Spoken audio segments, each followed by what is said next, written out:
Sareyara. Kalau dia berbuat kebaikan sebiji jagung saja, artinya sekecil itu pun Allah akan memberikan. Dan itu dampaknya kepada kita semua. Kita tahu almarhumah ini orangnya gesit sekali. Tidak ada pernah kata capek. Jalan saja bangun jam 2 tahajud, ya, sampai dia berkata, "Ustaz, biar saya bagaimana caranya cium Hajar Aswad." Saya bilang, "Jangan. Anda perempuan, tidak boleh." Kenapa? Karena mencium Hajar Aswad itu juga sebenarnya orang yang banyak dosanya itu yang selalu mencium Hajar Aswad. Kalau orang yang kurang dosanya tidak perlu harus. Tapi itu menjadi prestise di kalangan jamaah. Karena dia ekspos dirinya nanti kalau di meja makan. Tadi malam saya cium, luar biasa. Jadi kesian orang yang tidak cium itu merasa minder. Umar bin Khattab, dia ambil tongkatnya kemudian dia pukulkan Hajar Aswad. Andaikan saya tidak melihat Nabi Muhammad menciummu, saya tidak akan pernah cium itu Hajar Aswad. Karena kau cuman batu. Jadi itu salah satu di antaranya. Apalagi kalau kita memang mau mencium sengaja. Tapi dia dapat, Bapak Ibu, dia dapat. Itu karena kenapa? Karena gesit. Tapi saya bilang kalau dapat diam. Ya. Karena ada ibu-ibu, Ustaz, setiap saya sholat ke Masjidil Haram, ke Ka'bah, pasti saya cium Hajar Aswad, pasti. Saya bilang tiap hari. Dia bilang tiap hari saya cium. Begitu saya turun, saya tanya, yang mana kita cium? Ternyata salah cium, Ibu. Ternyata yang dia cium itu rukun Yaman. Nah ini salah satu. Bapak Ibu jamaah yang dirahmati oleh Allah, ini track record amal ibadahnya beliau. Ini saya, kalau makanya wajar kalau beliau panggil untuk takziah. Sebenarnya acara saya itu di Bukit Katulistiwa, ya, ceramah, takziah juga. Tapi karena ini yang masuk orang dekat, artinya kita paham orang ma'ruf kebaikannya, maka diutamakan Bapak Ibu.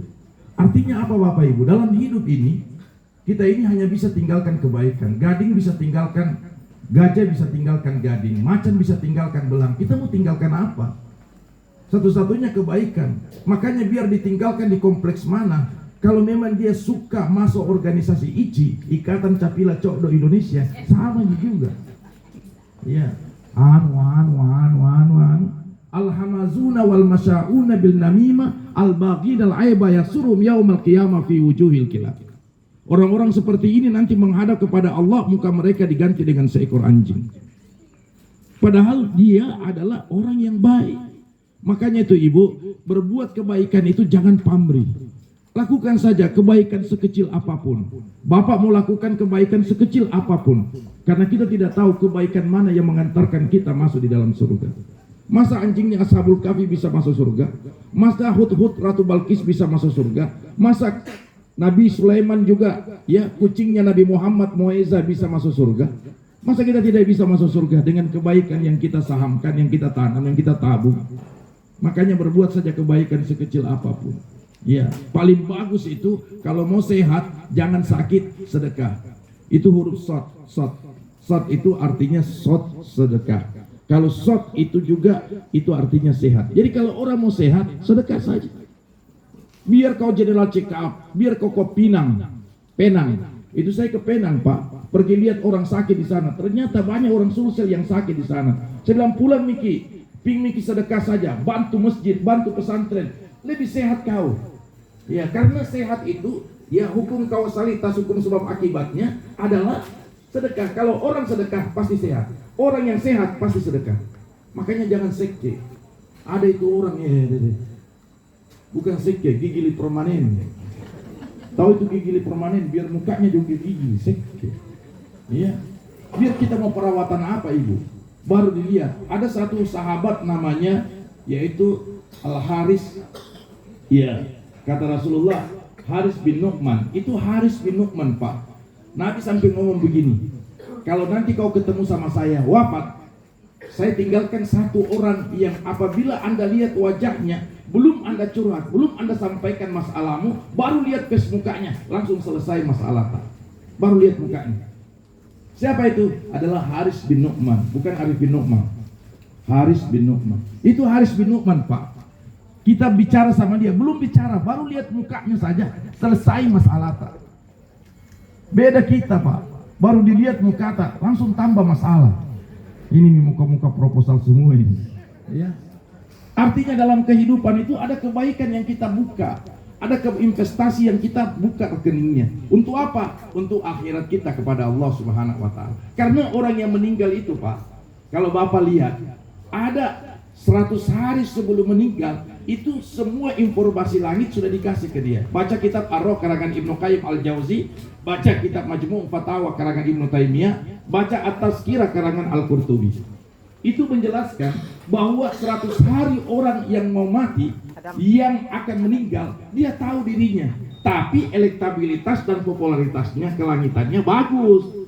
Kalau orang yang tidak pernah masuk masjid, orang yang sedekah cip,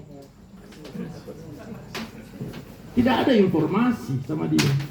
Tapi kalau orang yang ahli sufi, ahli sufa, ya, yumdi waktu fi ibadatillah, yang semua waktunya untuk ibadah kepada Allah, Allah kasih informasi 100 hari sebelum meninggal. 100 hari sebelum meninggal bagaimana Bapak Ibu? Yang pertama, dia merasa kedinginan yang luar biasa. Itu tidak lama. Makanya kalau ada orang yang influenza itu kedinginan, minta ada selimut, itu 100 hari malam. Ya, siapa tahu ada di kompleks kan? Ya, kayaknya 100 hari malam koin. Ya.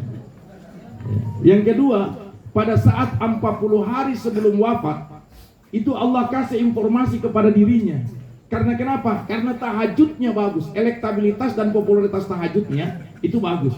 Makanya saya minta selalu kepada Bapak Ibu, kalau tahajud itu tidak usah 8, 2 mau, yang penting rutin. Ada itu orang tahajud 8 tahun lagi baru lakukan. 2 mau, katratan kafirun bahran, di bukit. Artinya apa? Dia tahajud. Begitu dia tahajud, semua ibadah yang ada dalam tahajud, mulai sholatnya, doanya, zikirnya, bacaan Al-Qurannya, istighfarnya, itu menjadi satu rangkuman untuk menginformasikan mati di 40 hari sebelum meninggal. Di mana itu? Yaitu bagian yang luar biasa kalau keningnya sudah mulai naik. Jadi kalau kita ke ruangan ICU, tanya sama dok, bagaimana keluargaku ini? Kayaknya perhatikan keningnya. Ibu, kening ini kening. Kalau dia sudah naik ke atas, itu 40 hari lagi. Makanya ibu jangan terlalu sering kasih naik kening. Ada kipas angin di situ kan? Oh, ini lah. Kalau keningnya sudah naik, makanya yang paling lama itu kan kening yang di make up. Oh, itu kening. Coba kalau orang sementara masuk di ranah kening, tiba-tiba mati lampu. Kalau tidak PLN dicaci maki oleh ibu-ibu. Karena memang hias. Tetapi kan bukan persoalan itu. Apalagi kalau persoalan kelopak mata. Sampai Nabi mengatakan, kalau ada orang sudah muncul kelopak matanya warna putih, karena inna ruha ittiba'ul basar. Sesungguhnya roh itu mengikuti irama mata. Jadi kalau matanya naik ke atas, berarti dia ikut roh ke atas. Kalau matanya ke bawah, dia ikut roh ke bawah. Makanya ibu perhatikan mata. Kalau ibu-ibu bukan mata yang diperhatikan, mata uang. Mata uang. Perempuan itu biar dia tidur, asal bunyi uang, bangun. Dia tahu bunyinya. Makanya itu jangan lalu itu laki-laki suami sembunyikan uang sama istri. Nah tahu, dia ahli penyidikan KPK. KPK. Biar kau sembunyi di mana? 2 saja perempuan yang tidak boleh dibohongi. Yang pertama ibumu, yang kedua istri. Tapi kalau istri yang lakukan semua, perempuan itu tidak ada nomor serinya kalau. Ya. Dosa yang paling besar itu dosa COD. Ya. Berteriak paket. Baru nak kasih tahu lagi suaminya, Pak, ada itu teman tadi luar. Ya ngecari ternyata bawa paket COD mau dibayarkan. Ya. Jadi memang di dalam hidup itu seperti itu. 1 minggu sebelum meninggal, 7 hari sebelum wafat, ya, dijelaskan itu dia sholat asar di masjid. Ya, jadi sholat asarnya di masjid bukan di mall. Nah, sholat asarnya bukan di rumah. Jadi ini kriterianya. Kalau dia sholat asar di masjid, tiba-tiba sakit perut dari arah sebelah kirinya sini. Kalau sudah mulai sakit dari arah perut sebelah kiri, itu tandanya 1 minggu lagi kita akan menghembuskan napas yang terakhir. Dan jangan tanya peminum ballo, jangan tanya pemain judi, tidak ada tanda-tandanya. Orang ibadah yang dikasih tanda ini. Ya. Jadi Ustaz, kenapa dia sakit perut? Iya, karena kau makan lombok sambarang. Ya. Jadi orang ahli ibadah saja yang Allah kasih tanda ini. Ya, yas'alunaka 'anis sa'at ayyana mursaha qul innama ilmuha inda rabb. Kalau ada orang bertanya kepadamu kapan datangnya sa'ah, sa'ah itu bisa kiamat, kiamatul kubra, kiamatul sugra. Kiamat yang kecil itu kematian, kiamat yang besar tiupan sangkakala. Dan kemarin saya sudah jelaskan dalam khutbah kemarin Prabowo tanda tangan perdamaian Israel Palestina. Itu sudah tanda bahwa awal kiamat itu ada. Kalau sudah damai apa lagi? Karena tidak ada ladang syahid bagi umat Islam kecuali yang ditinggalkan di tanah Palestina. Yang lebarnya, panjang kotanya 9 kilo dari sini daya. Panjang lautnya itu 41 kilo ini. Gaza, dan kemudian Askalan, kemudian masuk di Palestinanya. Ya, itu semua kotanya cuma 9 kilo, panjang lautnya 41 kilo. Tapi orang syahid, Prabowo bilang, saya ambil 1.000 orang anak yatim piatu semua, masuk ke Indonesia, saya gratiskan semuanya, hidup. Apa kata anak Palestina? Untuk apa saya mau ke Indonesia? Ya, kami di sini punya tanah menjanjikan kesahidan. Apalagi kalau tanah di Indonesia, hai, bermasalah semua tanahnya. Ya, 1 kapling 4 sertifikat.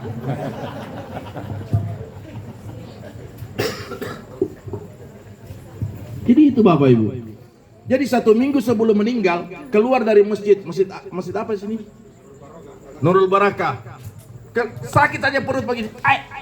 Aduh. 1 minggu mami. 3 hari sebelum meninggal, mulai dia rasakan akan ada penjemputan malaikat Israel bagi dirinya. Ini orang yang paling baik. Kita lihat itu Khalid bin Walid. Khalid bin Walid itu Saifu bin Suyufillah, pedang dari pedangnya Allah. Semua badannya bekas tombak, bekas panah, dan bekas yaitu parang. Dia minta ke istrinya, istriku, ambilkan saya meter, ukur berapa lebarnya badan saya yang tidak kena parang dan tidak kena tombak dan tidak kena senjata. Ukur. Ya. Dia katakan, saya sudah ukur semuanya, tidak ada celah, semua daging tak, itu hancur semua, bekas parang. Selama Khalid bin Walid berperang tidak pernah kalah. Begitu juga Al-Fatih, begitu juga Salahuddin Al-Ayyubi, begitu juga yaitu Tariq bin Ziyad. Semuanya orang tidak mati dalam posisi perang, tapi mereka berada di atas kasur. Abu Bakar As-Siddiq wafat di atas kasur. Umar bin Khattab, Utsman bin Affan, Ali bin Abi Thalib karamallahu wajha, itu semuanya mati dibunuh dalam masjid. Makanya hati-hati, lebih baik kita berbeda agama, non muslim, pluralisme, toleransi, daripada orang yang satu agama dengan kita tapi beda mazhabnya. Itu lebih dendam itu, Pak. Yang bunuh ini semua ini, termasuk Ali bin Abi Thalib, adalah Abdurrahman Muljam, penghafal Al-Quran 30 juz. Coba, yang bunuh hari ketiga Ramadan. Bayangkan sementara orang sholat isya dia eksekusi, putus kepalanya. Padahal pembunuhnya hafal 30 juz, tapi sampai di leher, tidak sampai di hati. Kita saja Pak, beda agama, kita jaga pluralisme, toleransi. Almarhumah ini mu'allaf, tapi tidak bisa lagi dihitung mu'allaf karena Islam kafah dia. Mu'allaf itu 40 hari Pak, baru dibilang mu'allaf. Jadi kalau baru 1 hari namanya mu'allaf, 2 hari masuk 40. Imam An-Nawawi Al-Bantani dalam kitab Al-Askar menjelaskan, batas mu'allaf itu umur 40 hari. Lewat dari 40 hari bukan mu'allaf lagi, dia Islam yang kafir. Tapi asal muasalnya beliau adalah mu'allaf. Oh, beliau ini paling luar biasa. Ustadz zikir apa lagi Ustadz? Tasbih apa? Saya kan ajarkan jamaah itu kalau berangkat tanya sama Pak Ilham almarhum di sini. Ibu, mana? Bu, mana tadi ibu anu? Ibu bilang mau di dalam. Coba tanya itu, ibu mau doa apa? Oh, mau doa supaya anak-anakku soleh. Hijri Ismail. Mau doa apa? Oh, saya kesian proyekku ini. Pancuran emas. Mau doa apa? Iman dan ketakwaan masuk di Multazam. Mau doa apa? Keluar. Semua saya minta request itu doa supaya ada privat yang khusus kepada Tuhan gitu. Ada orang cuma satu doanya, Rabbana atina fid dunya hasanah. Iya, kalau kita tidak paham. Persoalannya, masa puluhan tahun Anda berislam tidak paham? Cuma satu doa tak? Ibu, ini yang penting kita harus evaluasi. Makanya tidak heran kalau orang 3 hari dia tahu itu dirinya muafak. Ada nama zakarat, ada namanya sakarat. Kalau zakarat itu masih bisa hidup. Ini jangan dulu dibacakan Yasin. Banyak itu Bapak Ibu selalu sedikit-sedikit Yasin. Yasin itu Sultanul Quran, yaitu rajanya Quran, Yasin. Ada orang bilang, Ustadz, bid'ah kalau baca Yasin. Jangkis, cuma ustadzmu yang kau dengar. Kalau mau wawasan tambah, mendengar ustadz yang lain, referensi dan literasi yang lain. Ini cuma ustadznya yang benar, bukunya saja yang benar. Itu Al-Quran, surah Yasin itu tidak mungkin mau dibaca kalau tidak ada doanya. Subhana mutanafis an kulli madyunin. Orang yang berutang kalau baca Yasin lunas. Ibu, siapa yang baca Yasin? Ibu-ibu yang punya utang, begitu dia baca Yasin lunas. Ada lagi yang bilang kalau dibayar. Jadi memang keraguannya sama Al-Quran itu muncul. Coba kau baca Yasin. Karena doanya subhana mutanafis an kulli madyunin, subhana mufaris an kulli mahzunin. Orang yang sedih, orang yang galau, orang yang punya problematika, orang yang punya masalah, kapan dia baca Yasin, insya Allah hilang masalahnya. Sekalipun itu adalah pegawai pegadaian yang mengatasi masalah. Nah, ini ibu-ibu hafal ini. Ibu, ada doa yang bisa cepat kasih selesai masalah. Itu surat Insyiraj, Asy-Syarh. Alam nasrah laka wa wada'na anka alladhi anqadha wa rafa'na laka fa inna ma'al satu surah berulang 2 ayat yang sama. Ya. Kalau ibu tidak percaya ini masalah selesai, ibu besok pergi ke kantor pegadaian baru baca ini surah. Kalau tidak keluar itu mas dari pegadaian. Bagaimana bisa ibu? Kita ini kadang-kadang ayat yang kita yakini sebagai keyakinan, tapi hanya dalam batas tenggorokan. Manifestasinya tidak ada dalam faktual dan aktual kehidupan kita. Ini yang jadi persoalan. Coba surat Yasin. Wa min khalfihim saddan fa aghshaynahum fahum la yubsirun. Kapan dibaca ini? Kalau ada sweeping bersama. Ada polisi, ada DLAJR, ada dinas pendapatan daerah, dan ada mau ditarik siapa yang belum bayar pajak ini. Wah, begitu kumpul semua, sweeping bersama, sweeping gabungan, dia tidak ada SIM, langsung bacakan Yasin. Wa min khalfihim saddan fa aghshaynahum fahum la yubsirun. Dia tiupkan matanya polisi, wah, supaya tertutup. Dia tidak tahu ternyata polisi juga hafal Yasin. Begitu dibaca wa min khalfihim saddan fa aghshaynahum fahum la yubsirun, dijawab oleh polisi, wassawaun alaihim anzartahum am lam tunzirhum la yu'minun. 500.000. Jadi janganlah Al-Quran itu betul-betul kita rasakan sebagai sesuatu yang luar biasa. Begitu Khalid bin Walid diukur berapa celah dari daging yang tidak kena senjata, yang tidak kena panah, yang tidak kena pedang, ternyata tidak ada. Semuanya beliau meneteskan air mata. Ingat, perhatikan setiap orang yang mau wafat. Wafat itu kalau orang baik, Pak. Jadi kalau orang yang rajin ke masjid, puasa sunnah, baca Al-Quran, istighfarnya banyak, kalau dia mati dibilang wafat. Tapi kalau peminum ballo, pemain judi, ya, orang yang berbuat dosa dan maksiat, maka jangan dibilang wafat, tapi tewas. Tewas. Ya. Akhirnya apa Bapak Ibu? Begitu dia wafat, itu di hadapan Allah, itu begitu hebatnya. Ya. Karena kenapa? Karena pada saat dia mau meninggal di hadapan Allah Subhanahu wa taala, surah-surah yang terbaca itu adalah surah semua yang terhafal. Makanya saya selalu ingatkan kepada Bapak Ibu, tolong surah-surah pendek juz 30 atau yang disebut dengan juz amma yang sangat populer, tolong itu dibaca Pak. Dalam satu hari one day one juz, one day one juz, one day one juz. Ya, hampir semua orang yang baca Al-Quran termasuk qari tadi. Ini qari nasional Pak Rizal. Ya, Ustadz Rizal. Ya. Selalu saya panggil kalau sama-sama saya ceramah di mana, kalau ada yang minta Ustadz, paket Ustadz. Oh, saya panggil ini. Ya, bagus suaranya tidak? Bagus. Tapi kalau cuma suaranya, berarti tidak tahu isinya. Itu yang jadi persoalan. Kita tahu isinya tadi. Rakib dan atibe, atide, rakib di sebelah kanan, atid di sebelah kiri. Makanya kalau ada orang pukul sebelah kanan kok begini, itu tanda kebaikan. Tapi kalau orang pukul begini, kalau ada big bossmu, kepala dinas, bupati, gubernur, tidak ada Pak Bupati ini kan? Bupati Bulukumba. Tidak ada ya? Saya ceramah tanggal 28 di Bulukumba. Ceramah Maulid Akbar, ya. Itu pukul begini. Kalau dia pukul sebelah kanan, berarti itu tandanya orang itu adalah promosi jabatan. Tapi kalau dia pukul pundak kiri, berarti mutasi, selayar tuh. Selayar itu pembuangan itu kebanyakan. Nah ini coba, jadi kembalinya sama orang. Jadi kalau orang yang berbuat baik Pak, dibacakan saja surah Yasin, dia akan memori semua kebaikan amal ibadahnya. Makanya perhatikan itu matanya Pak. Matanya inna ruha ittiba'ul basar. Coba kita lihat Hadijah. Hadijah itu mati di sini. Di paha kirinya Nabi Muhammad. Makanya seperti almarhumah ini senang sekali. Ya, Haji Buyung, kita ridho ini istri wafat. Ridho ya. Sudah masuk surga. Siapa suami yang meridhai istrinya wafat, maka 8 pintu surga terbuka bagi seorang istri. Jangan main-main, yang pegang kunci surga, kunci Inggris itu adalah suami.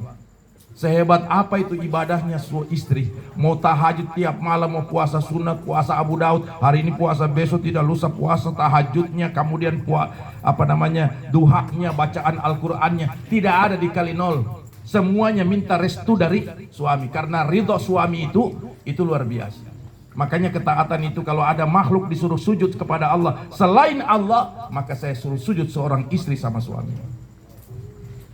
Dulu, wah sekarang itu istri ya, suaranya lebih besar daripada suaminya. Baru tiap hari koro-koroan, pagi-pagi kayak burung beo, tengah hari kayak burung kakatua, sore sudah begitu. Ibu jangan, itu orang sebelum stroke depresi dulu, setelah depresi baru stres, setelah stres stroke, setelah stroke stop maut.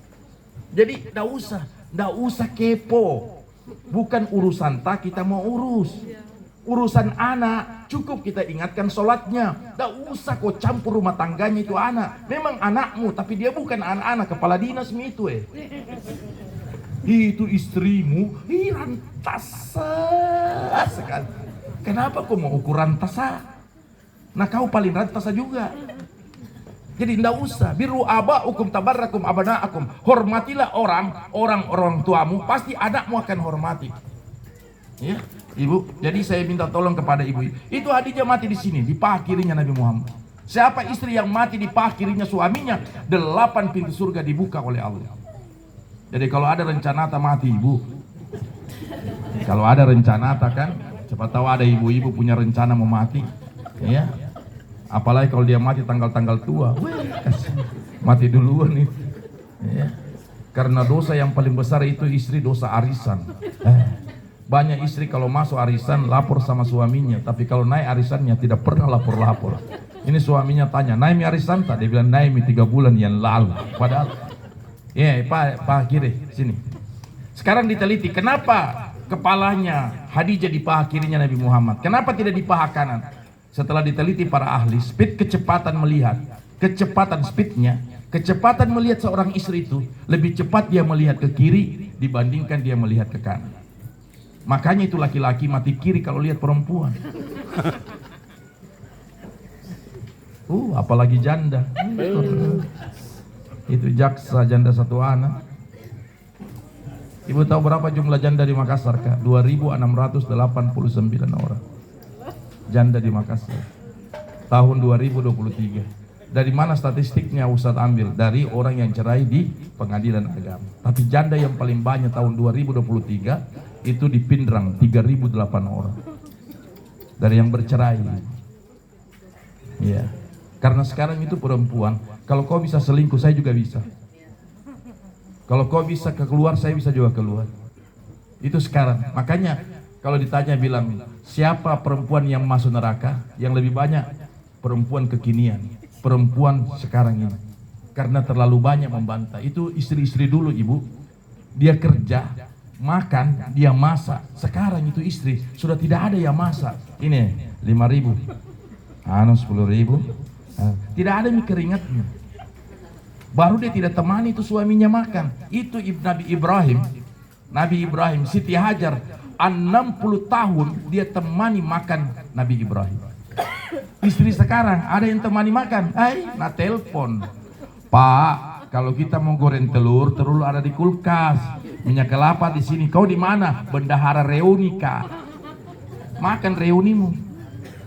Kau susah cari surga di luar padahal suamimu sendiri. Ibu, saya kasih tahu, Hasan Al-Basri, ulama besar kita. Siapa istri yang buatkan teh suaminya di gelasnya suami, itu lebih baik daripada menghatamkan Al-Quran 30 juz 2 kali.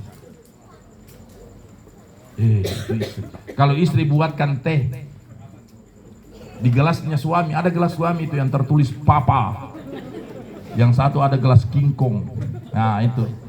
Ibu buatkan teh sesuai irama tawaf kalau membuatnya. Baca qul huwallahu ahad 3 kali. Qul huwallahu ahad, ya. Jangan ibu baca qul huwallahu ahad 3 kali. Qul huwallahu ahad 3 kali. Atau yang dia baca al-ikhlas. Enggak, dia baca sampai selesai, dia ulet dan dia putar, dia tawafin dari kiri ke kanan sesuai irama tawaf. Itu kata Hasan Al-Basri lebih baik daripada dia menghatamkan Al-Quran 30 juz 2 kali. Hebatnya itu suami. Jadi ibu, tapi suami yang bagaimana? Dengar dulu.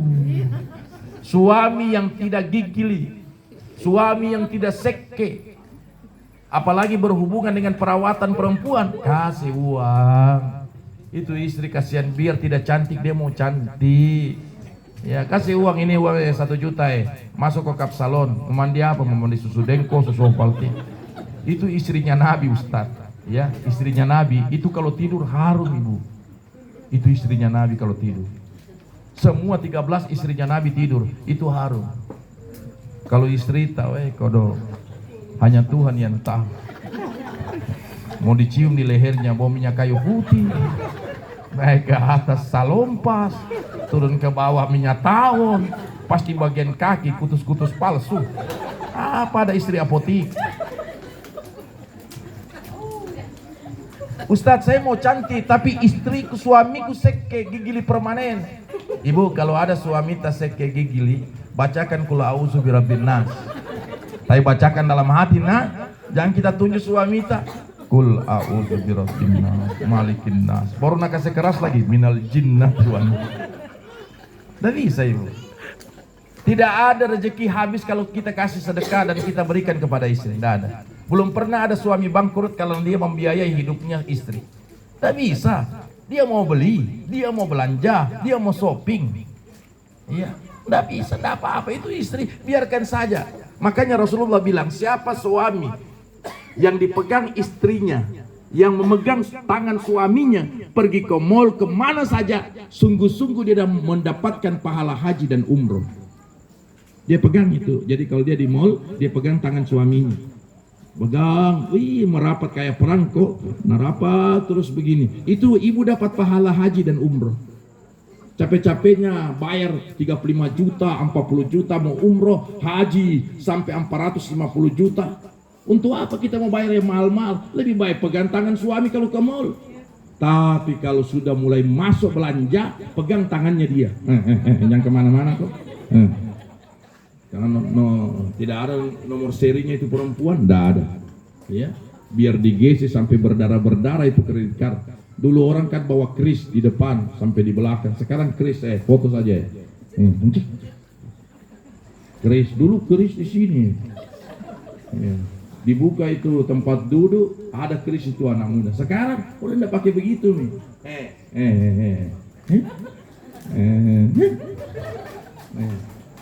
Yang foto saja. Quiris. Ya. Jadi dulu orang, dulu sahabat pun tidak tahu Makassar. Itu lihat sana ya, depan Trans Studio berkelahi terus. Baku parang-parang orang cuma gara-gara tanah. Padahal coba kalau saya di situ, hai sekalian yang tukang parang semua, kau tahu perebutkan tanah. Nah tanahmu cuma satu, Sudiang.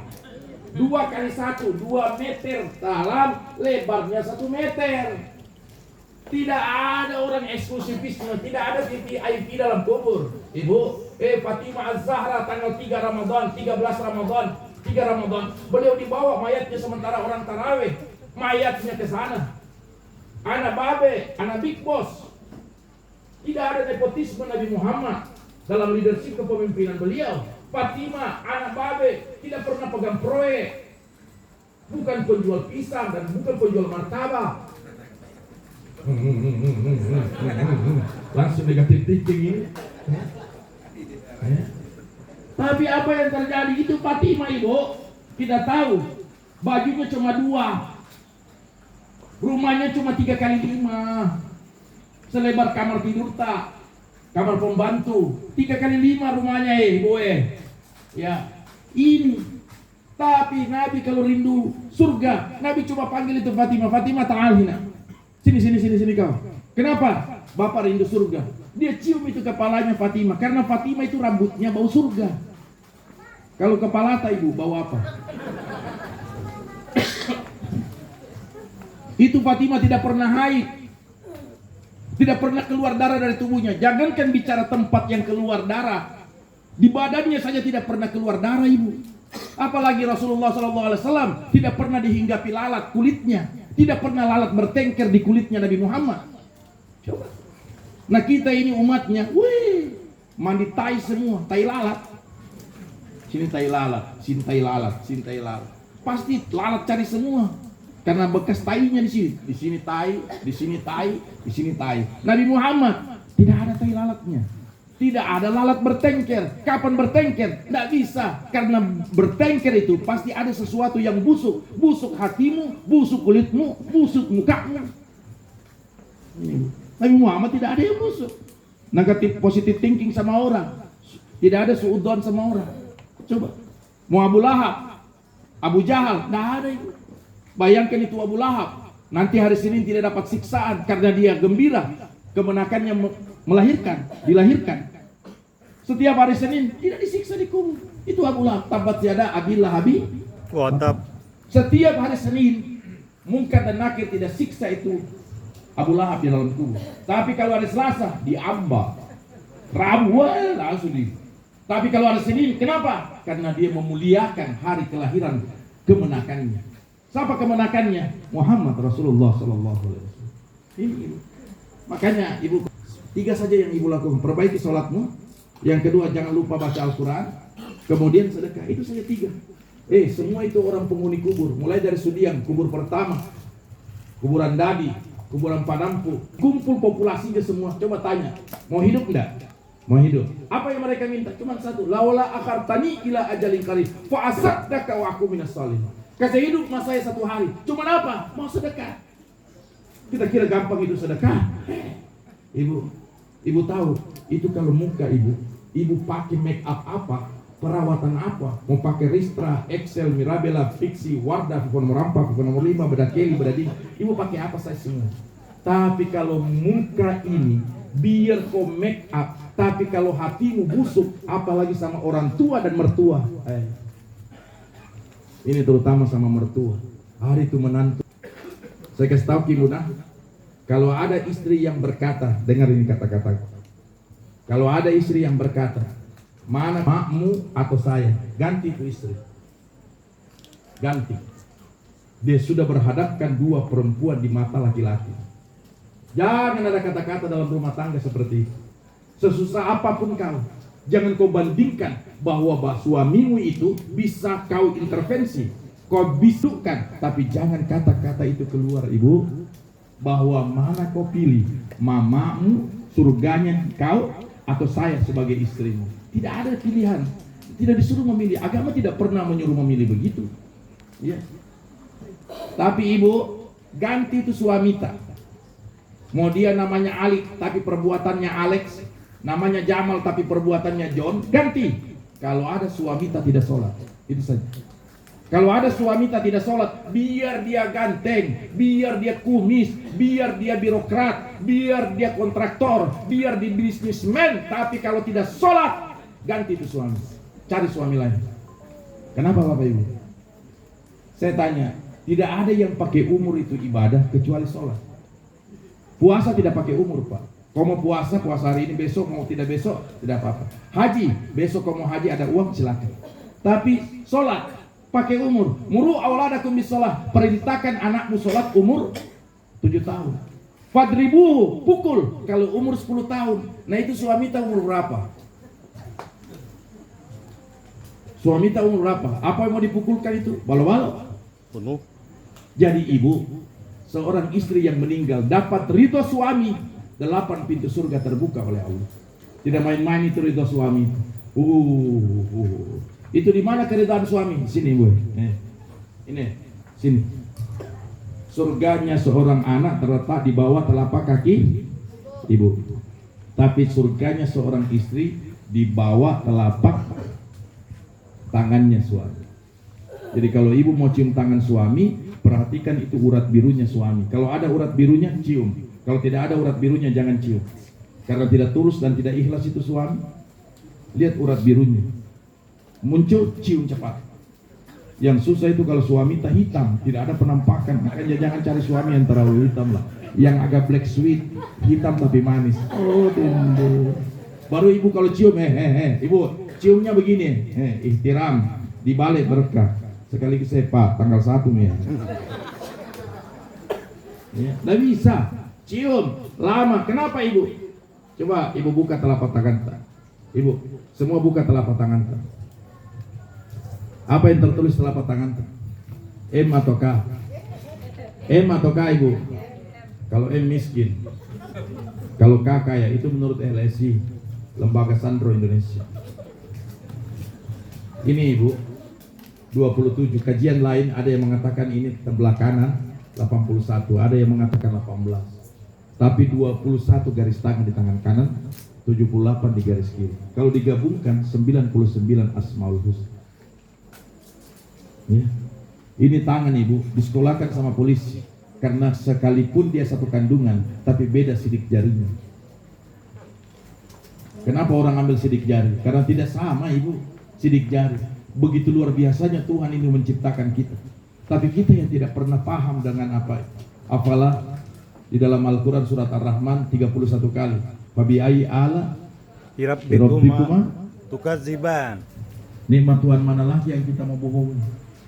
31 kali Allah ucapkan itu dalam surat Ar-Rahman. Jadi satu-satunya jalan kalau kita mau lihat ini karena rasa syukur yang sangat besar. Ya, ibu punya suami, alhamdulillah. Makanya saya minta jangan membiasakan diri menjadi perempuan yang tidak menikah. Susah kita masuk surga ibu. Cari saja laki-laki yang manakah. Ya. Jangan biasakan single parents. Tak biasa, tak boleh. Karena itu suami ibu. Biar begitu luar biasa. Itu suami Pak, yang paling banyak pakaian itu sudah istri. Semua lemari di rumahnya dia. Itu istri kasihan. Mapaci lain pakaiannya, maparola lain pakaiannya, akad nikah lain pakaiannya. Kalau grup beda lagi, kalau keluarga beda lagi seragamnya. Tapi suami tak kodoh batik dari masa ke masa. Malah ada batiknya suami itu di keraknya sudah bertulisan la haula wala quwwata. Tidak pernah di laundry. Iya ibu, tapi suami pernah protes bajunya begitu-begitu terus? Enggak. Yang penting istrinya tampil beda. Nanti orang bertanya, siapa dulu dong suaminya? Perempuan itu luar biasa ibu. Itu sampai Hadijah, ibu tahu itu Hadijah, sayangnya sama suaminya. Di paha kirinya Rasulullah meninggal. Tapi Aisyah, ibu tahu itu Aisyah, intelijensianya, kecerdasan spiritualnya, emosionalnya, intelektualnya, itu luar biasa itu Aisyah itu. Ya, istri ketiganya Rasulullah SAW. Semua hadis masalah perempuan dia riwayatkan semua. Haid dia riwayatkan, nifas dia riwayatkan, wiladah dia riwayatkan. Untuk apa ibu? Untuk kita lihat bagaimana itu Aisyah meninggal di hadapan Allah. Itu Aisyah ternyata dia masuk surga bukan karena kecerdasannya, bukan karena ibadahnya. Ibu tahu itu Aisyah ibu sudah penghafal Al-Quran 30 juz. Yang kedua, puluhan ribu dia riwayatkan hadis. Tapi dia masuk surga karena intelijensia? Tidak. Dia masuk surga itu karena dia nyelinap kepada Nabi Muhammad dan menghirup napasnya Muhammad. Ibu, Nabi Muhammad itu kalau tidur itu dengan Aisyah, terakhir di kamarnya Rasulullah dan Aisyah. itu di balik selimut. Kalau dia lihat suaminya sudah tidur, dia nyelinap ibu di bawah kasur, di bawah selimut. Kemudian dia hadapkan face mukanya ke muka suaminya. Baru dia menghirup napasnya suaminya yang keluar dari hidung dengan dari mulutnya Rasulullah. Ternyata napas yang keluar dari mulutnya Rasulullah dengan hidungnya itu seperti minyak kasturi, dan itu selalu beliau hirup kalau mau tidur. Itu yang membuat Aisyah masuk surga. Jadi kalau ibu masuk surga sebentar, ibu pulang, ibu hirup napasnya suami tak ibu yang keluar dari hidung dengan dari mulut. Dua kemungkinan, ibu pingsan atau sekali meninggal. Bau kambing basah luar biasa, apalagi di atas 40 tahun, luar biasa. Jadi sederhana itu orang masuk surga ibu. Tapi apa yang kita lihat, ternyata orang yang seperti ini, kalau dia meninggal di hadapan Allah, kita lihat face mukanya. Oh, ahli make upnya Allah, mukanya itu bersenyum, terutama yang wafat di hari Jumat. Itu yang wafat di hari Jumat, man mata yaumul Jum'ah lailatan wan naharan fasta'id min adzabil qabr. Siapa yang meninggal hari Kamis, Kamis malam, Jumat pagi, Jumat sore, Jumat malam, maka insya Allah Allah bebaskan dia dari siksaan kubur. Kita pernah tahu itu siksaan kubur. Ibu, kalau ibu mau lakukan observasi eksperimen, mau tahu itu siksaan kubur, besok bawa kambing, tidak usah kambing, kucingmu sama ayam, ikat di batu nisannya, tinggalkan 7 langkah. Siapa yang paling terakhir mengantarkan jenazah? Kalau semua binatang itu tunggang lari, berarti orang itu disiksa di alam kubur. Sebab yang bisa mendengarkan siksaan kubur itu hanya binatang. Makanya binatang itu tidak mau diternakan di atas pekuburan, karena dia tidak berhenti pecah pembuluh telinganya itu binatang. Tidak mau dia. Kau tarik dia areal ke sana, dia pasti keluar. Kenapa? Dia dengar siksaan kubur, dan siksaan kubur itu hanya berhenti di waktu azan. Jadi kalau azan di masjid berhenti siksaan kubur. Habis azan disiksa. Jadi limit waktunya itu antara azan. Jadi kalau azan berhenti 1 jam, baru azan lagi seperti antara maghrib dengan isya, maka nanti isya. Tapi setelah isya sampai tiba azan subuh, ibu pergi ke kubur. Makanya Nabi selalu menjelaskan, waziru bil maqabir nisful lail. Kalau kamu ziarah kubur, jangan pagi, jangan tengah hari, jangan sore. Lebih afdal ziarah kubur itu habis sholat tahajud jam 2:30 malam. Jadi kalau ibu mau ke kuburan, ibu jam-jam 3 lah begitu. Ya. Bahkan lanjutan hadisnya, ingkana wahidan walau bisalasin. Kalau kau berangkat 3 orang, jangan sekaligus 3 orang masuk, upload satu-satu. Jadi 1 dulu masuk, 2 orang tunggu di luar. Kita lihat apa ada penampakan, apa tidak ada penampakan. Kita uji nyali uka-uka. Tapi biasanya setan tidak mau menampakkan diri, karena yang datang setan tonju juga. 11-12. Ibu tahu ada kasuistik di Makassar. Kita kuburkan mayat itu sama-sama Imam Abu Bakar Lambogo. Jadi begitu mayat dimasukkan ke liang lahat, ternyata ada 2 ekor ular hitam di liang lahatnya. Jadi saya kasih tahu Pak Imam ambil bambu, kasih naik itu ular. Begitu pas naik itu ular, dia lewat di kakiku, namanya ular. Saya pasti juga, biar Ustadz juga siapa tahu napato kan. Saya diam saja, lewat itu ular, langsung masuk di semak-semak. Begitu mayat mau dimasukkan, ternyata ular yang 2 ekor itu bertambah hampir 20 ekor di bawah. Apa kata Rasulullah? Semua orang yang tidak sholat itu akan dikasih ular dalam kuburan, namanya Sujaul Aqra. Ular yang tidak pernah berhenti, yang giginya itu seperti taring bor. Itu sholat itu. Makanya saya minta Bapak Ibu, tidak ada itu ibadah yang pakai umur dan kewajiban yang dalam keadaan kondisi apapun Anda kalau tidak sholat. Kau miskin, tidak bisa zakat, tidak apa-apa. Kau haji, tidak mampu, tidak apa-apa. Kau puasa tapi sakit, ganti. Tapi sholat, tidak bisa Pak. Kau tidak bisa berdiri, duduk. Tidak bisa duduk, tidur. Baring, bukan tidur, baring. Beda tidur, tidak bisa itu sholat. Baring, kalau tidak bisa baring, gerakkanlah tanganmu. Tidak bisa gerakan tanganmu, matamu kau gerakkan. Tidak bisa lagi matamu kau gerak. Artinya, tidak ada solusi problem yang Allah kasih kecuali sholat itu. Dalam kondisi apapun Anda dalam keadaan musafir, silakan Anda jamak. Anda tidak, yang penting Anda sholat. Tuhan itu tidak mau lihat berapa volumemu. Makanya tidak usah demonstratif ibadah, tidak usah sensasi ibadah. Ustadz, saya tadi malam, tidak usah cerita sama orang. Itu privasi Anda dengan Tuhan. Ini ada tuh orang, nah kasih tahu Pak. Tadi malam Ustadz, saya itu kalau sholat isya 1 jam 1,5 jam, saya sholat tasbih, sholat ini. Tidak usah. Apalagi di warkop. Saya kan setiap hari ceramah di warkop Pak. 19 tahun ceramah di warkop. Kenapa saya ceramah di warkop? Karena saya tunggu di masjid tidak ada yang masuk. Kalau di warkop, baru di warkop itu Pak, bicaranya orang 10 miliar, 40 miliar proyeknya. Tapi giliran sudah selesai, tidak tahu siapa yang bayar kopinya. Cari aja. Ya, kalau dia datang American style, padahal Macini style. Jadi mau dia apa Bapak Ibu? Jadi dalam hidup itu, kalau Bapak lihat ini suami tak sholat itu aset. Itu aset. Bapak bilang tidak ada rezeki, coba kau sholat subuh. Tidak usah sholat subuh. 2 rakaat saja. Sholat al-fajri khairu minad dunya wa ma fiha. 2 rakaat sholat sebelum subuh itu lebih baik daripada dunia seisinya. Kau profesional, kau proporsional, kau businessman, kau businesswoman, kau apapun profesi Anda, kalau kau tidak sholat subuh, Allah angkat itu rezeki. Makanya orang Bugis Makassar bilang, kalau kau cari istri yang terlipat-lipat lehernya. Kenapa terlipat lehernya? Banyak rezekinya. Jelas terlipat kalau battala. Kalau kurus mana terlipat. Ada satu kitab namanya kitab Al-Kanzul Mawfud wal Fulkil Mashhud. Itu kitab bagus dibaca, karangan Jalaluddin As-Suyuti.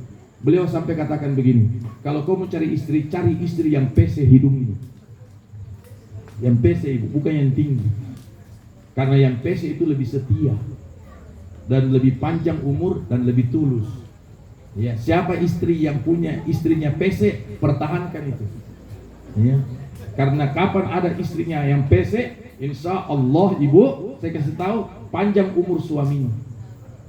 Jadi insya Allah. Setelah saya ke Masjid Aqsa di Palestina, periksa paspor, itu setiap masuk pemeriksaan paspor, namanya checkpoint. Kalau checkpoint itu Pak, kita periksa paspor, yang pertama lihat itu hidung. Jadi semua orang-orang yang hidung PC, saya taruh di pinggir, kelihatan dari kaca kan? Iya. PC, iyalah roh, lewat. Kenapa? Pasti Indonesia ini. Ternyata PC itu sudah ditahu di sana. Kalau PC Indonesia. Sampai begitu Pak. Jadi ibu kalau ada istri tak PC, rawat itu, aset itu. Jangan suruh dia operasi. Biar dia begitu. Ya PC ibu nah. Ya. Ini ibu-ibu nak pegang semua ibu. Lebih saya ibu. Ya, ternyata dalam hidup itu sehebat itukah orang yang meninggal. Begitu pas lari tuh ular ibu, kita masukkan Pak Imam di bagian kepala. Saya bilang Pak Imam, buka penutup ikatannya. Iya Pak Ustaz, tapi ada yang bergerak di bawah ini. Saya bilang buka. Begitu kita angkat bagian kepala, kayak 20 ekor di bawah. Nah kita pikir tadi 2 ekor. Ternyata dia masuk tidak tahu deh, kenapa 20 ekor. Ingat Bapak Ibu, ada jamaah saya bawa. Nah itu luar biasa. Dia tidak bisa lihat Ka'bah. Setiap dia lihat orang di Masjidil Haram di Mekah, semuanya kepala ayam. Kepala ayam. Dia lihat sana kepala ayam, anak kecil kepala ayam, anak kecil kepala ayam, anak kecil. Jadi saya bilang begini, karena di Hotel Pullman itu, saya bilang begini, sebentar supaya orang tidak lihat, besok kita sudah mau pulang check out. Jadi kau tawaf wada, sebelum tawaf wada, pimu ke sholat tobat. Dia bilang iya Pak Ustaz. Tapi saya tutup itu mata, pakai handuk hotel. Jadi saya tutup, saya papa masuk. Jangan buka mata sebelum di depan Ka'bah. Dan sholat kau tobat. Minta kau sholat tobat, minta ampun dosa-dosa. Saya belum tanya ini, kasuistiknya ini, apa kira-kira? Kenapa semua lihat kepala ayam semua orang di Masjidil Haram? Ya, akhirnya apa? Begitu dia sholat tobat 2 rakaat, selesai, assalamualaikum, baru berdoa. Dia bilang Ustaz, doa apa Ustaz? Saya bilang minta saja ampun, dosa-dosa tak berhubungan dengan ayam. Ya, akhirnya apa yang terjadi? Begitu dia buka, alhamdulillah dia tidak lihat ayam. Allah terima taubat. Setelah di depan Ka'bah saya tanya, sebenarnya apa pekerjaan tak dengan ayam? Dia bilang saya ini penyambung ayam. Saya bilang berapa ekor ayam tadi Makassar? Dia bilang hampir 200 ekor. Yang paling rendah saya judikan itu 7,5 juta. Dan ayam saya itu yang paling tertinggi itu sampai 300 juta, 400 juta kalau bertani. Insya Allah Ustaz, pulang lagi di Makassar, saya kasih ke 4 ekor. Sampai sekarang tidak pernah kasih itu ayam. Sudah janji nih, kalau janji barangkali ada pesawat atau di Indonesia, ini di depan Ka'bah Pak. Saya pernah waktu olahraga Karebosi, saya ketemu dia. Itu kan begitu selalu. Orang yang berhutang itu tidak pernah malu, orang yang dijanji itu malu kalau ketemu. Saya yang menghindar. Dan itu tanda kiamat. Kalau ada orang berhutang sama kita, janjinya tanggal 1, sudah 4 tahun tanggal 1.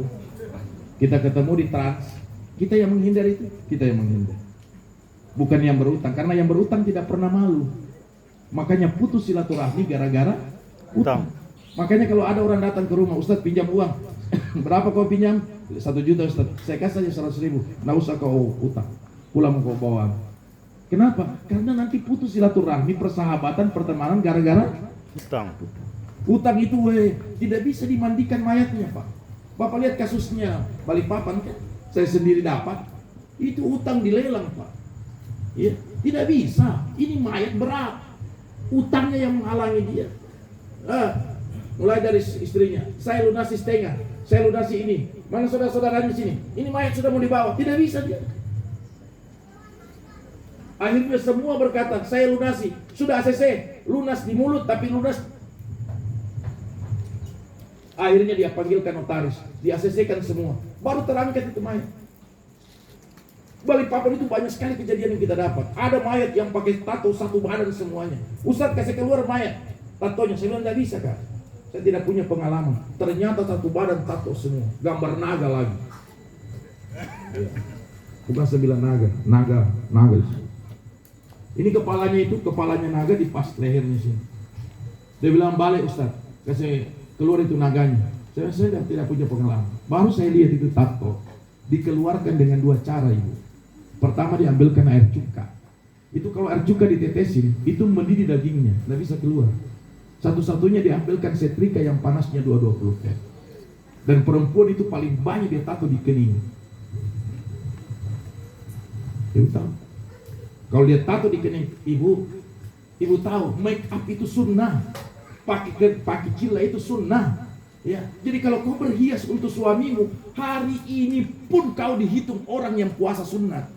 Hebat sekali itu perempuan, banyak sekali pahalanya. Tapi kalau dia menolak permintaan istrinya, satu malaikat penghuni langit, mulai langit pertama sampai langit ke-7, laknat semua itu istri yang kayak begitu. Ada itu istri kalau dia haid, dia bicaranya banyak sekali. Haid Kak. Kenapa kalau kau haid? Udah cuma pegang begini, haid Kak. Yang haid itu di bawah, tanganmu kan tidak haid. Ini yang paling banyak, kasar sama istri, kasar sama suami. Haid Kak. Kenapa haid? Yang haid kan di bawah, di tanganmu tidak haid, baru dipegang begini, haid Kak. Orang mau jerumus Kak. Ini bahasa-bahasa yang kadang-kadang ibu lihat itu bagaimana istrinya Nabi. Apalagi kalau ibu lihat begitu banyak dimandikan. Ibu tahu itu Nabi Muhammad dimandikan. Allahu Akbar. 5 orang mandikan. Ali bin Abi Thalib, Abbas, keluarga Abbas. Begitu dimandikan, diambilkan air. Air mana? Sumur garas. Kalau ibu di Masjid Kuba, 1 kilo dari Masjid Kuba itu ada namanya sama sumur garas yang pernah diludahin Nabi. Muncul itu mata air. Sampai sekarang tidak pernah berhenti. Itu sumur. Diambilkan ibu, airnya dimandikan Nabi Muhammad. Begitu dimandikan Nabi Muhammad, Umar dengan Abu Bakar, Abu Bakar dengan Umar menunggu sisa mandi airnya. Di mana itu mengalir itu air. Begitu mayat mau dimandikan, makanya Nabi bilang jangan ada masalah di air. Nah kita ini saya selalu masalah tadi air banyak sekali. Itulah saya selalu minta tolong dong, terutama di kompleks ini. Jangan mandikan mayat pakai air PDAM, tidak boleh sama sekali. Itu air PDAM itu tidak boleh mandikan mayat, ibu. Saya kasih tahu kami, tidak boleh. Bermasalah itu. Masalahnya kalau tunggakan 4 bulan. Berapa bulan kau tidak bayar-bayar PDAM, tiba-tiba ada yang mati dalam rumahmu. Bermasalah ini air ini. Serius. Serius Pak. Akhirnya apa? Begitu dimandikan mayatnya Rasulullah, masuk air di hidungnya. Itu kan ketahuan itu Nabi. Ini loh. Sini. Bukan hitam. Ini selalu muka hitam. Ada mahasiswa saya. Doain saja, mudah-mudahan November keluar guru besar saya, profesor di bidang hadis. Ya. Itu ada mahasiswa saya pasca sarjana. Waktu dia konsultasi untuk disertasinya, dia datang tidak hitam ini, tidak hitam. Begitu pas saya mau tanda tangan, saya lihat di CCTV kantor, kenapa hitam di sini kau? Nah baru anak 3 bulan yang lalu kau tidak hitam, kau tidak percaya? Itu gini. Itu enter itu anunya, CCTV-nya. Coba kau lihat, tidak hitam kan? Kamu, kenapa sekarang hitam? Sujud kau. Saya 6 tahun di pesantren, ke Syria, ke Sam, kemudian ke Yaman. Tidak pernah hitam dahiku ini. Kenapa kau bisa hitam? Ustaz. Ternyata waktu di baiat diambilkan lilin yang panas, ditetes begini, digosok, untuk menandakan bahwa dia min asal sujud. Sini. Kau kan mau doktor, kau baca tafsir Ibnu Katsir, kau baca tafsir Al-Qurtubi, kau baca tafsir Jalalain, kau baca tafsir At-Tabari. Buka semua kata kalimat min asal sujud. Tanda-tanda orang sujud, bukan di sini hitam. Pernah mimpi Nabi? Enggak. Saya kasih doa supaya bisa mimpi Rasulullah. Kau akan lihat bagaimana kesemuka Nabi Muhammad. Ada hitam di sini? Kenapa kita selalu kasih susah itu hidup? Kita kira gampang ini kasih hitam di sini, Pak. Puluhan tahun kita sholat, cari yang namanya karpet kasar. Sakit, Pak. Ini saya tidak habis pikir. Dogmatis yang keliru dalam pemahaman agama. Ya, ini saja bayangkan mahasiswa saya yang konsentrasi hadis di pasca sarjana itu cuma 1 orang. Sebanyaknya ini Indonesia Timur ini di pasca sarjana di UIN, ya, gudangnya keilmuan agama, itu cuma 1 saja mahasiswa yang konsentrasi hadis. Berapa jumlah pesantren di seluruh Indonesia Timur? Hampir 1000.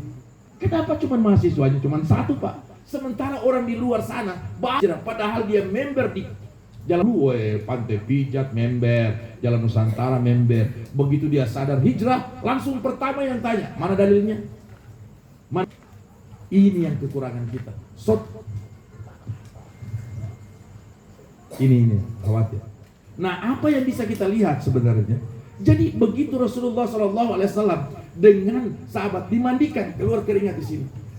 Ibu perhatikan, kalau ada yang meninggal, ya kalau dia keluar keringat di sini, itu husnul khatimah. Dia ikut Nabi. Perhatikan saja ibu. Kalau ada orang sakarat, paling bagus dari semua rumah sakit yang sepanjang saya antar orang wafat, orang mati, Ustaz tolong antar orang tuaku. Paling bagus itu rumah sakit akademis. Itu paling bagus. Kalau mau survei, malaikat Israel mau datang. Kan 9 pasukan dia. Wah, goyang itu pohon. Lihat saya keringatnya sini, Bu. Kalau ada di sini keringat, itu husnul khatimah. Tapi yang pastinya itu orang mati keluar keringat di sini, belakang sini. Makanya setiap orang sakarat diangkat itu kepalanya, rasa keringatnya. Kalau keringatnya masih asin, berarti masih panjang umurnya. Tapi kalau keringatnya sudah tidak asin, sudah tidak lama orang itu meninggal. Jadi pulang takziah sebentar, keluar keringat, rasa-rasanya, wah. Kalau sudah tidak asin, besok malam lagi. Yang kedua, demokrat istana, gosok kulita. Kalau masih bunyi itu kulit, digosok. Sini kona, gosok kulitnya. Gosok kulitnya. Ya, bunyi berarti masih panjang. Tapi kapan sudah tidak bunyi, masa kontrak tanah sudah berakhir. Makanya itu ibu tahu, almarhum ini orientator. Kita dalam perspektif Islam, yang tidak bisa hancur dalam kuburan itu cuma 3 itu. 1 tengkorak kepala, 2 tengkorak bagian giginya tidak hancur. Yang ketiga adalah tulang ekor belakang. Ini karena ini nomor chassis, nomor rangka manusia. 90% posisi mayat duduk. Saya ingat sekali waktu dengan Pak Ilham kita mau bebaskan jalur Kertasning Baru antara perbatasan Goa. Di situ kan ada kuburan. Pak Ilham ngomong sama saya, Ustadz bagaimana kita mau pindahkan ini kuburan? Saya bilang jangan hitung batu nisan Pak, kalau itu Pemda. Jadi hitung apa? Hitung tengkorak, karena tengkorak itu tidak bisa ditukar. Tengkorak kepala tidak bisa ditukar. Dan ketahui itu tengkorak kepala Pak, yang mana dia tebal, yang mana dia tipis. Kalau dia tebal berarti dia rajin sujud. Kalau dia tipis di sini berarti kurang sujud ini orang. Ya. Akhirnya apa Ibu? Begitu kita buka ternyata 90% posisi mayat itu duduk. 90%. Dari mana kita bisa tahu data akademiknya, data ilmiahnya? Perhatikan tulangnya. Kalau tulangnya satu tempat berarti mayatnya duduk. Kalau tulangnya berpisah-pisah itu mayatnya balik. 90% posisi mayat duduk. Padahal waktu dibaringkan kita tinggalkan dia duduk. Dia duduk itu Pak. 7 langkah orang terakhir. Ditanya kamu semua. Makanya yang paling sulit pertanyaan itu sholat. Jangan main-main. Terakhir saya minta kepada kita semua, ini almarhumah. Saya mau sampaikan, beliau ini ketemu sama saya. Ada rumahnya satu di Taman Kayangan, ya, rumahnya satu Taman Kayangan. Itu yang di dekat rumah saya. Jadi pernah beliau datang sama saya. Saya bilang, Pak Ustadz, lama sekali. Saya bilang saya sibuk dengan pesantren di Poso. Saya lagi bangun pesantren tahfiz hadis gratis. Nah, jadi saya minta sama beliau bilang, Ustadz, tolong saya juga bisa ikut di dalamnya untuk bisa jadi sedekah jariah supaya kalau saya mati, insya Allah ya bisa ada yang doakan. Makanya saya ingatkan. Dan kenapa juga waktu Pak Hambali menelpon saya, mana Pak Hambali? Ya, Pak Hambali waktu menelpon saya langsung dibilang 17 provinsi, langsung saya teringat almarhumah. 2 saja, kalau bukan almarhumah atau Haji Buyung yang meninggal. Ya, ternyata almarhumah. Ya, dan saya kenal baik Kesian. Di mana saja saya pergi, asal saya ketemu dia dulu yang menyapa sama saya. Ustaz, jangan lupa dengan gayanya, yang gaya perempuan. Kalau dibilang caleda bukan, maksudnya dengan gayanya dia sebagai seorang wanita, seorang ibu. Karena kalau beliau mau pergi tahajud, ada 3 itu ibu-ibu yang selalu kasih sampai, Ustaz tahajud sebentar nah, daerah mana kita? Saya bilang kalau Madinah tidak bisa, ya bisa. Kalau Mekah tidak bisa, kita. Ayo. Itulah salah satu tanda bahwa tidak pernah pergi ke masjid itu tidak bawa uang, selalu bawa uang. Sumbangan. Pak, saya kasih tahu, itu harta kalau disimpan di sini stres, kalau disimpan di hati tidak bisa tidur. Simpan di tangan. Saya kasih contoh yang luar biasa sama Bapak, itu sedekah hebatnya. Ada satu jamaah saya, itu general check up di Elizabeth International Hospital Singapura. Diagnosanya 4 hari mati lagi. 4 hari mati. Dead. Itu kesimpulan dokter, 4 hari dead, mati. Kenapa dia mendaftar umroh dengan jaringan visa istimewa dapat ke saya? Saya lihat ini jamaah satu dia, karena kosong pesawat waktu itu. Saya lihat duduk sendiri, ngelamun terus. Ya, kita sebagai pembimbing umroh pasti dekati. Kenapa Pak? Sakit? Dia bilang, iya Pak Ustaz saya sakit. Tapi dia tidak curhat dulu. Begitu dia pakai pakaian ihram, langsung dia panggil sama saya, Ustaz, 3 hari lagi saya mati. Orang ini 3 hari lagi mati Pak? Iya. Ini diagnosa Ustaz. Wah, saya baca. Ya. Oh ya 3 hari mati. Saya bilang, berarti Bapak 3 hari lagi mati? Iya Ustaz. Makanya saya berangkat umroh supaya saya mati itu di Mekah. Oh begitu. Enak juga perencanaan tak ya? Iya, planning tak. Mau mati di Mekah karena sudah ditahu mati tak. Dia bilang sudah, iya Ustaz, sudah. Tawaf, enak, tak, tinggal 1 hari.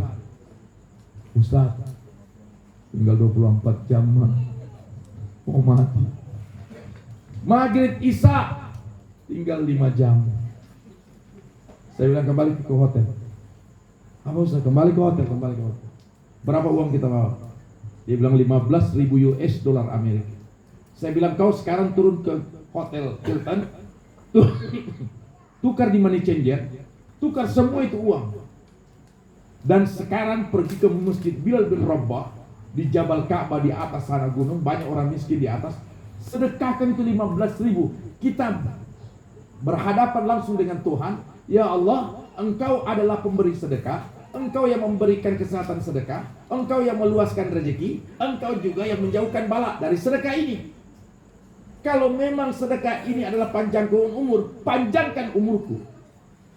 Wah, dia sedekah $15.000. Begitu sudah $15.000, tawaf. Sementara tawaf hampir jam 11, sudah mau setengah 12. Dia tanya sama saya, Ustaz, jam berapa? Saya bilang, saya tidak bawa jam. Sana yang Grand Zam-Zam ada jam kelihatan. Aduh Ustaz, tinggal 15 menit mati. Saya bilang, tawaf saja. Kita lihat ini reaksinya, ini sedekah. Kuat enggak? Kekuatan Allah, the power of man dengan the power of Allah. Kuat enggak ini bersinergi? Tawaf. Allah kasih dia lupa, Pak. Saya yang capek karena sudah 4 kali tawaf. Saya bilang, kapan berhenti ini kurung? Ya, ibu bapak tahu. Begitu dia tawaf, dia sudah lupa. 1:30 baru dia sadar. 1:30 malam. Ustaz, jam berapa? Dia lihat kan, saya Grand Zam-Zam sana. Ustaz, 1:30 Ustaz. Hidupkah? Di depan Ka'bah ini. Hidupkah Ustaz? Hidupkah? Begitu sudah selesai, apa yang terjadi Bapak Ibu? Sampai detik sekarang masih hidup. Kita tahu berapa sedekahnya sekarang?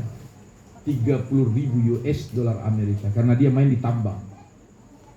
15.000 dia kasih Allah, 15.000 dia tambah Allah. Ya, sekarang itu luar biasa pendapatannya. Dia termasuk orang yang tidak dicari Prabowo karena dia legal. Dia legal. Saya tanya aja, kita bayar pajak. Ustaz, sedangkan Tuhan saja saya bayar, apalagi kalau saya pajak. Saya tidak mau, saya punya tambang naik tidak ada pajak. Sekarang berapa sedekah? Saya lipat duakan $30.000 Amerika. 30.000 kali 16.000 berapa itu? 300 juta dalam 1 hari.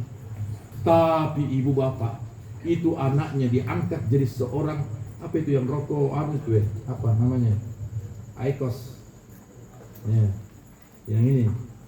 Itu yang biasa di anak-anak muda kita minum. Saya juga punya. Ya. Ternyata dia adalah top manager yang pertama anaknya di Amerika. Kenapa? Karena rezeki yang Allah kasih. Jangan kau berhitung dengan Tuhan, karena Tuhan akan. Kau bisa kaya 50 tahun, tapi kau bisa dimiskinkan 5 menit oleh Allah Subhanahu wa Ta'ala. Jadi ibu, marilah upayakan kita. Ibu, paling bagus itu subuh kalau mau sedekah. Habis sholat subuh, assalamualaikum. Siapa kita mau sedekahi? Nah, tidak ada orang miskin. Oh salah, keliru kita Pak. Ini hari ibu keluar dari sholat subuh, ibu jalan, makanya dilarang kita tidur habis sholat subuh. Semua orang yang tidur habis sholat subuh itu gatul rizki, terputus rezeki. Makanya ada ibu-ibu yang datang di kantor, Ustaz, anakku mandikan supaya buka jodoh. Saya bilang, tidak usah buka jodoh, tidak ada, saya bukan. Kalau mau buka jodoh, 2 saja syaratnya. Yang pertama, jangan tidur habis sholat subuh. Yang kedua, supaya cepat dapat jodoh, jangan terlalu mahal. Kalau murah-murah atau sedikit, karena marketnya perempuan di Makassar, kalau sarjana itu 75 sampai 100 juta uang panai. Kalau diploma 50 juta. Kalau tamat SMA 3,5 juta, diskon 20%. Itu udah pakai orkes, elektron, one man one soul. Tidak ada ya backing vokal. Saya kira ini saja. Terima kasih banyak kepada keluarga yang hadir dan kepada jamaah. Beliau seorang baik, makanya waktu ditelepon saya bilang beliau itu orang baik. Dan saya tahu kebaikannya, dan mudah-mudahan ini menjadi berkah bagi keluarga. Berapa anaknya? Berapa anak aja? 2 laki-laki. Sebenarnya siapa yang punya anak 3 perempuan, itu Nabi bilang masuk bersama saya di dalam surga. Siapa bapak-bapak itu yang punya anak perempuan? Iya. Ibu yang punya anak perempuan 3, itu ibu masuk surga. Abi Sufyan tanya, ya Rasulullah, fa in kana bintani ya Rasulullah. Bagaimana kalau cuma 2 anakku perempuan? Sahabat Rasulullah menjawab, fakana ma'i fil jannah, dia bersama saya masuk dalam surga. Sudah 2 nak. Sahabat lagi bertanya, Abi Sufyan, fa in kana bintu wahidah, bagaimana kalau cuma 1 anakku perempuan? Rasulullah jawab, fakana ma'i fil jannah. Sekarang timbul pertanyaan, bagaimana kalau tidak ada anak perempuan? Maka ibunya itulah yang menjadi surga. Ibu, di telapak kaki kita itu ada surganya anak. Tapi telapak kaki mana ibu? Kiri atau kanan? Kiri atau kanan ibu? Yang mana sandal yang besar? Jadi kaki kita yang besar itu nih surganya anak. Ya, tapi mudah-mudahan anak saleh. Susah cari anak saleh sekarang. Anak yang salah banyak. Tidak mau pelihara orang tuanya di masa tua. 10 anaknya tidak cukup satu ibu. Sementara ibumu 2, ibumu bapak 2 orang, mengurus yang 10 bisa. Tapi sekarang mamanya, bapaknya masuk rumah sakit, 10 anak tidak ada waktu untuk orang tuanya. Bahkan sekarang di Makassar ini panti jompo sudah 50-an. Sudah banyak anak yang tidak mau pelihara orang tuanya di masa tua. Ingat ini, saya kira ini saja yang saya sampaikan. Mudah-mudahan ada manfaatnya. Mari kita tutup dengan doa. Bismillahirrahmanirrahim. Karena yang hadir semua dari keluarga non-muslim juga ada, doakan menurut keyakinan kita masing-masing untuk almarhumah. Bismillahirrahmanirrahim. Allahumma ghfir laha warhamha wa'afiha wa'fu anha. Allahumma anzil 'alaiha rahmah wal maghfirah min ahli kubur. Allahumma anzil 'alaiha rahmah wal maghfirah min ahli kubur. Allahumma anzil 'alaiha rahmah wal maghfirah min ahli kubur. Allahumma hawwin 'alaina fi sakaratil maut wan najata minan nar wal fawza indal hisab.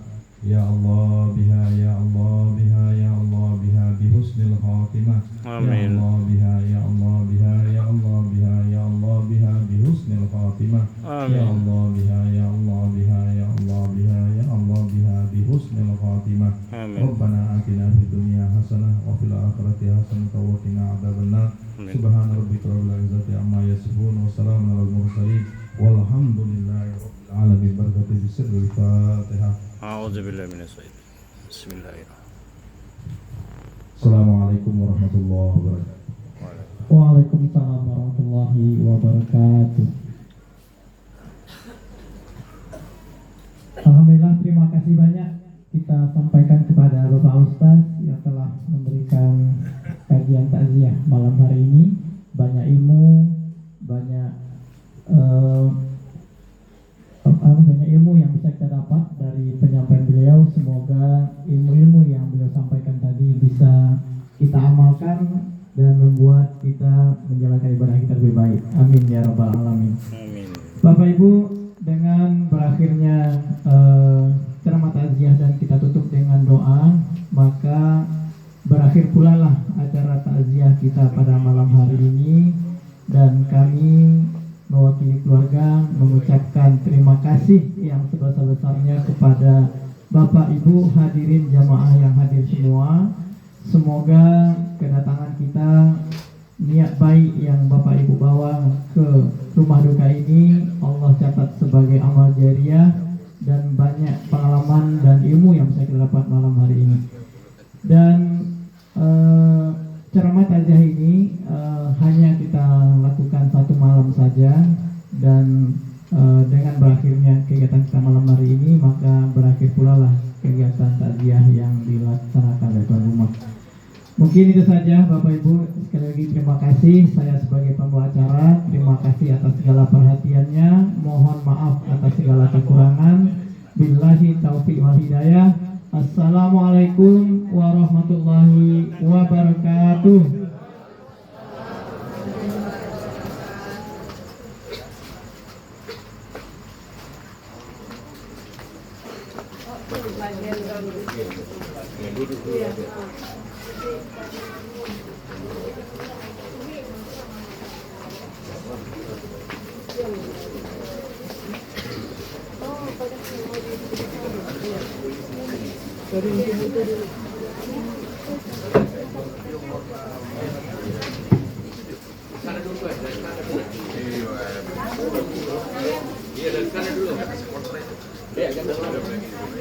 Ya dari sana ke dulu baru ke sini. Jadi kelihatan gitu.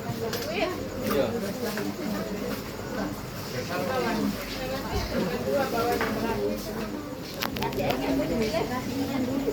Mana kan?